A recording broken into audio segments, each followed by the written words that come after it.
Hello students, welcome to board buster maths. మనం previous వీడియోలో real numbers last question చేసాం. Real numbers excise లో ఉన్న క్వశ్చన్స్ అన్ని కంప్లీట్ చేసాం. ఇంట్రొడక్షన్ పార్ట్, ఇంపార్టెంట్ థియరమ్స్ అన్ని కవర్ చేసాం. ప్లేలిస్ట్ చేసాం, కావాలంటే చూడండి. ఈ వీడియోలో పాలినామియల్ స్టార్ట్ చేద్దాం. సో ఫస్ట్ డెఫినేషన్, ఈ వీడియోలో ఇంట్రొడక్షన్ చూద్దాం పాలినామియల్స్ కి. Definition of polynomial. Polynomial is an algebraic expression in which the variables involved have only non-negative integral powers is called a polynomial. So ఒక ఆల్జీబ్రిక్ ఎక్స్ప్రెషన్ లో non negative powers ఉండాలి. అంటే variable యొక్క power negative లో ఉండకూడదు. So ఇక్కడ మనం చూసుకుంటే 5x + 10 ఇది polynomial. 5x to the power -1 + 5 ఇది పాలినామియల్ అవ్వదు, ఎందుకంటే నెగిటివ్ పవర్స్ ఉన్నాయి. సో అది పాలినామియల్ అవ్వదు. అలాగే రూట్ లో ఉన్నవి కూడా పాలినామియల్ అవ్వవు. 1/x - 1 x పైకి వెళ్తే పవర్ -1 అవుతుంది, కాబట్టి ఇది కూడా పాలినామియల్ అవ్వదు. సో పాలినామియల్ అంటే వేరియబుల్ డినామినేటర్ లో ఉంటే అది పాలినామియల్ అవ్వదు, ఎందుకంటే దాని పవర్ నెగిటివ్ లోకి వెళ్ళిపోతుంది. So degree of a polynomial is the highest degree of it's variable terms. So మనం ఇక్కడ ఈ పాలినామియల్ అబ్జర్వ్ చేస్తే వేరియబుల్ అన్నిటిని చెక్ చేయాలి.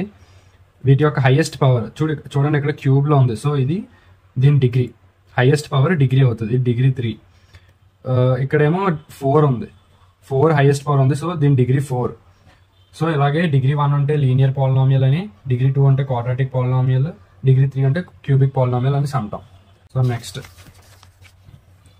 Monomial. A polynomial with 1 term is called monomial. అంటే సింగిల్ టర్మ్, చూడండి ఇక్కడ 7x 10x ఇలా సింగిల్ టర్మ్స్ ఉన్న వాటిని మోనోమియల్స్ అంటారు. బైనామియల్. ఆ పాలినామియల్ విత్ 2 టర్మ్స్, 2 టర్మ్స్ ఉంటే వాటిని బైనామియల్ అంటారు. ఇది ఒక టర్మ్, ఇది ఒక టర్మ్. సో 5x² ఒక టర్మ్, 5 ఒక టర్మ్, దీన్ని బైనామియల్ అంటారు.